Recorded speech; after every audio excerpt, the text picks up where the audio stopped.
Euh, Messieurs les élus, chers amis, vous devinez combien il peut être difficile de parler après les témoignages que nous venons d'entendre d'Iñaki et d'Afsoun et de ceux que nous avons entendus de vos rangs. Brandon a parlé du nécessaire silence. Je crois que le premier qui devrait se taire dans cette affaire, c'est moi. Enfin, vous m'avez demandé de conclure cette rencontre. Je dois donc le faire. Et je dois vous dire que c'est quand même un très grand honneur de le faire, puisque c'est une occasion de parler devant ceux qui ont été les vrais acteurs de ce début de réconciliation au Pays basque, devant vous tous qui vous êtes mobilisés pour cette cause depuis de si nombreuses années et n'avez cessé de la servir. Dans ce travail dont nous avons pu célébrer à Arnaga les formidables avancées, je n'ai été moi-même, je dois le dire, qu'un ouvrier de la 11e heure,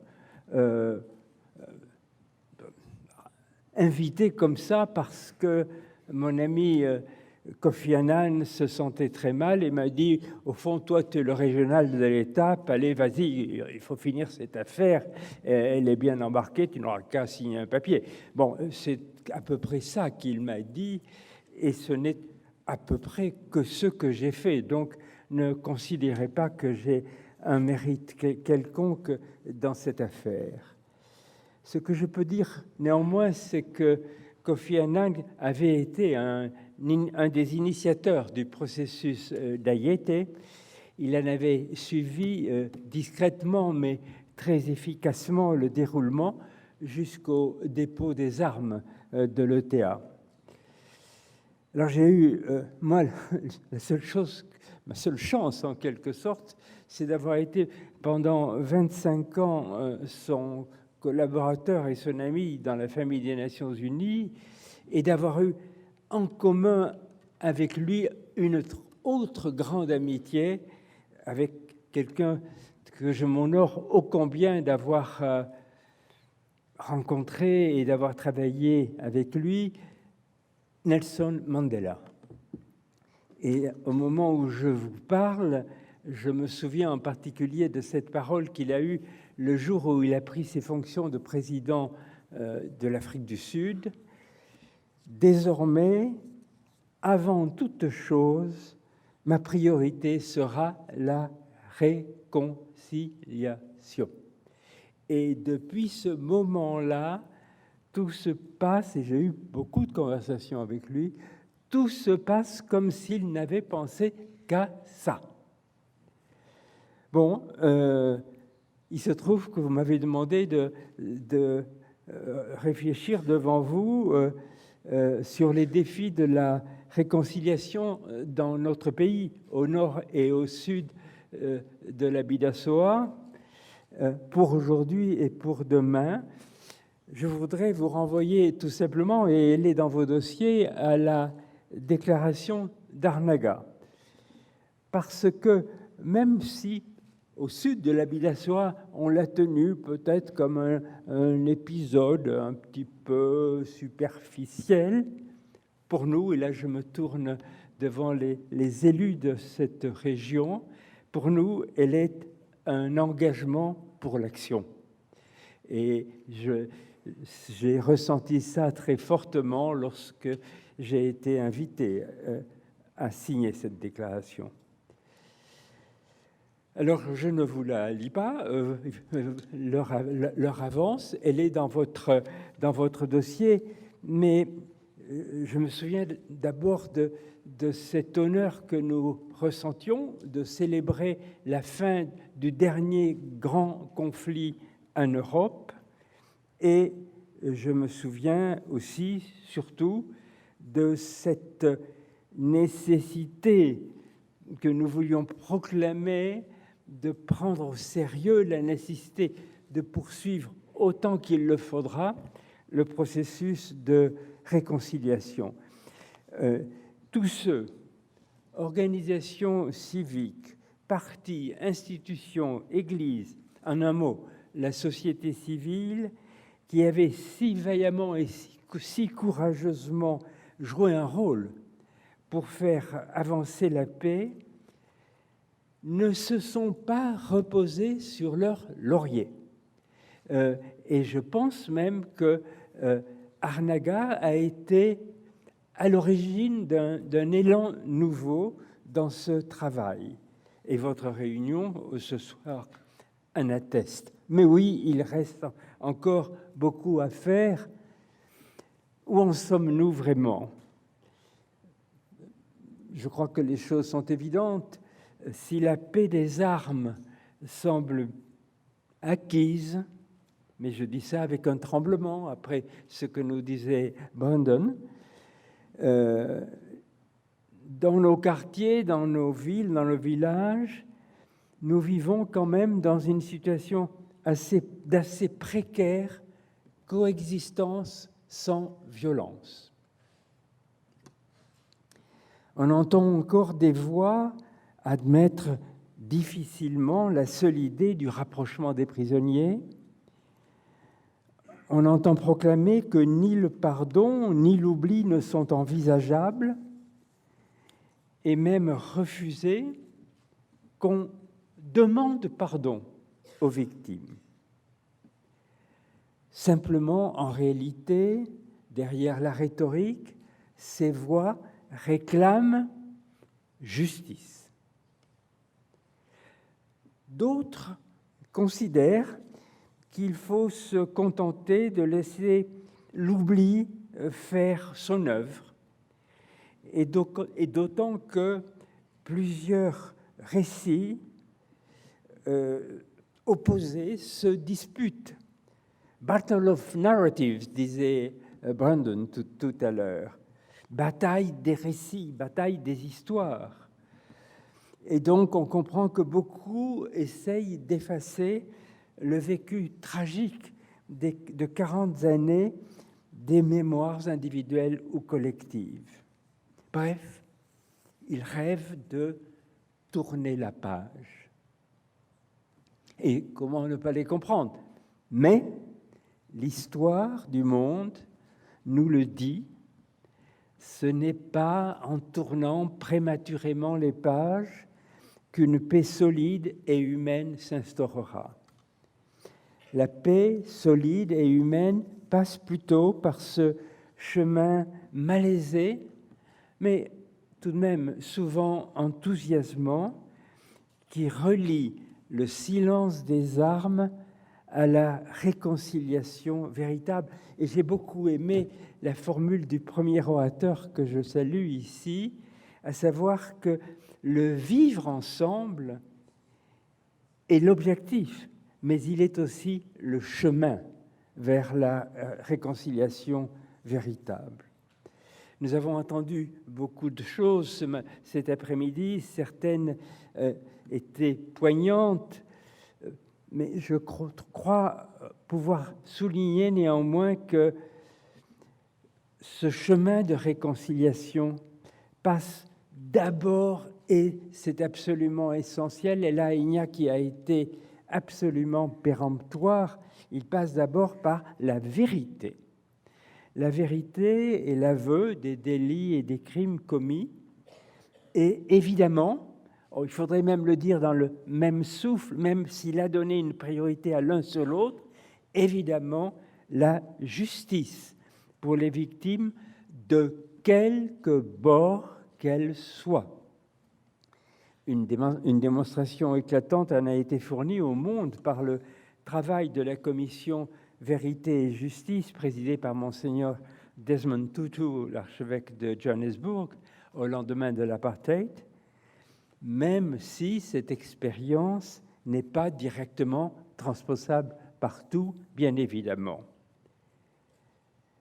La réconciliation, qui doit aller jusqu'à l'intérieur des familles, commence par des gestes simples, provenant le plus souvent des victimes anonymes qui, au prix d'un long, lourd effort sur elles-mêmes, décident un jour de ne plus changer de trottoir en apercevant un adversaire d'hier, qui risque un jour un salut de la tête et finalement un bonjour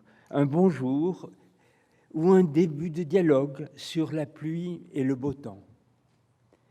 La réconciliation exige surtout l'effort pour éviter tout ce qui peut contribuer à transmettre à la génération qui nous suit de vieilles rancunes et des haines tenaces. Monsieur le sénateur, vous avez dit là-dessus des choses très belles. Cela dit, permettez-moi de vous citer un exemple que, parce que cette dame est une de nos amies, j'ai eu l'occasion longtemps de méditer. C'est l'exemple de Maggie Barankidze. Maggie est une Burundaise. Elle a été prise en octobre 1994 dans l'épouvantable conflit dans son pays entre Hutus et Tutsis. Plus de 60 membres, j'ai dit 60 membres de sa famille proche ont été massacrés à la machette. Elle a elle-même subi des violences.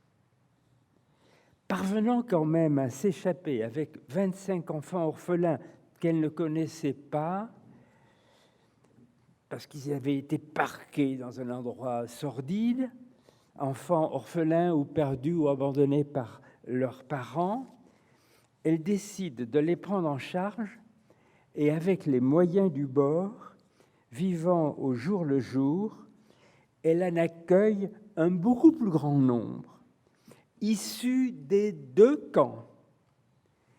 Elle organise leur éducation et leur préparation à la vie professionnelle, Hutus et Tutsis ensemble, pour éradiquer toute haine de leur cœur.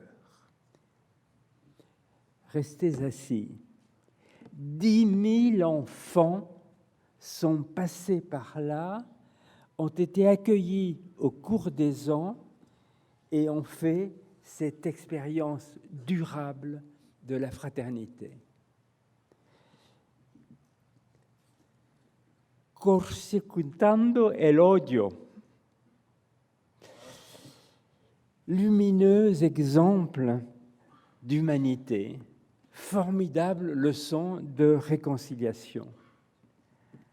Par-dessus tout, éviter la transmission intergénérationnelle des haines d'hier et des souffrances encore si vives aujourd'hui, sans pour autant cacher la vérité aux enfants quand ils sont assez grands pour entendre leur véritable histoire, pour autant qu'on arrive à y accéder. Ainsi, par toute une variété de gestes souvent très simples, la réconciliation s'opère. Elle passe par un début de dialogue, et même s'il n'y a pas d'oubli, et comment l'oubli serait-il possible? Elle peut aboutir à la demande sincère de pardon et à la générosité de l'accorder. Elle produit ainsi des fruits d'apaisement et des avancées spirituelles, mais sans conteste, cela prend du temps, beaucoup de temps. Nul ne saura dire combien de temps, et en leur début, tous ces processus sont fragiles. Vous en êtes certainement rendu compte lorsqu'on s'est mis à débattre de cet inextricable problème du Brexit. On a tremblé sur l'accord du Vendredi Saint, 20 ans après. Donc, Ce sont des processus fragiles, raison de plus pour travailler à les consolider dès que l'on peut et sans attendre. Loin de moi, en soulignant ces traits de réconciliation que j'ai pu glaner en parcourant pendant 13 ans tant de pays émergents de conflits épouvantables, loin de moi de prétendre donner quelque leçon que ce soit à ceux qui, parmi nous, vivent encore le chagrin et la souffrance causés par des actes injustes, toujours injustes et abominables. Devant cette souffrance, devant des pertes irrémédiables d'êtres chers, à mon avis, seule une compassion silencieuse a sa place, et surtout le souci fondamental de se garder de toute instrumentation de la douleur des autres. Si de quelque manière, cependant, le récit d'expérience réussie de réconciliation peut aider à l'apaisement de ceux qui souffrent encore, eh bien tant mieux, racontons-les. Et c'est pourquoi je me suis permis de vous citer l'exemple merveilleux, entre autres, de Maggie. Cela dit, comme nous l'avons souligné à Arnaga, la réconciliation n'est pas seulement l'affaire privée ou de la société civile. Les pouvoirs publics doivent y prendre toute leur part en exerçant avec discernement et humanité leur responsabilité pour la justice et l'ordre public. J'ai été heureux d'apprendre que le gouvernement espagnol avait adopté des mesures de rapprochement des prisonniers qui allégeront certainement le lourd partage de peine que la distance impose à leurs familles. J'ai été heureux d'entendre ici même le président de la République saluer comme exemplaire le processus de pacification et de réconciliation qui a été conduit au Pays basque, ajoutant que le devoir de l'État est d'accompagner ce mouvement. Messieurs les élus, vous l'avez entendu vous-même et il vous l'a commenté encore en privé. Ce travail, a-t-il dit, doit se poursuivre. Il appelle un travail de réparation des mémoires. Il s'agit aussi d'entendre les familles des victimes, les respecter dans leur douleur et réparer celles-ci. Au-delà, il s'agit, a-t-il dit, de continuer à travailler de manière apaisée, il a même dit technique, avec les services de la garde des Sceaux, dans un esprit qui vise, de la part du gouvernement, à accompagner cette réconciliation et cette pacification. Je suis convaincu, quant à moi, que ce travail donnera bientôt des résultats positifs. Bref, c'est fondamentalement sur une paix des cœurs qu'un pays peut reprendre la construction de son avenir et retrouver, avec sa véritable identité, le fil de ses contributions passées à l'histoire du monde. Ceci me semble d'autant plus important, et je suis heureux de le dire aujourd'hui à Biarritz, parce que ce sont ces contributions passées du Pays basque qui finalement justifient le choix de Biarritz pour accueillir le sommet du G7 en août prochain. Ce sommet salue cette histoire de ce pays. Le basque, et j'ai eu l'honneur de le dire à Bilbao en recevant je ne sais quel hommage, le basque, qu'il soit du nord ou du sud, est universel ou il n'est pas. Cette vocation à l'universel s'est illustrée tout au long de l'histoire. C'était le cas à l'aube des temps modernes, lorsque le basque Elkano achevait le premier tour du monde. C'était le cas à la fin du XIXe siècle, quand tant de membres de nos familles, y compris de la mienne, s'expatriaient vers l'Amérique et contribuaient de façon si notable à son développement. C'était le cas, enfin, au lendemain de la Seconde Guerre mondiale, lorsque notre compatriote, monsieur le maire, René Cassin, écrivait pour les Nations Unies cette charte qui nous lie tous, la Déclaration universelle des droits de l'homme. Parachever notre réconciliation face à un monde qui devient de plus en plus violent doit contribuer, comme le dit la Déclaration d'Arlaga, et je cite, à redonner l'espoir à tous ceux qui sont confrontés à des conflits apparemment insolubles dans d'autres parties du monde. Notre réconciliation est donc un geste de portée universelle.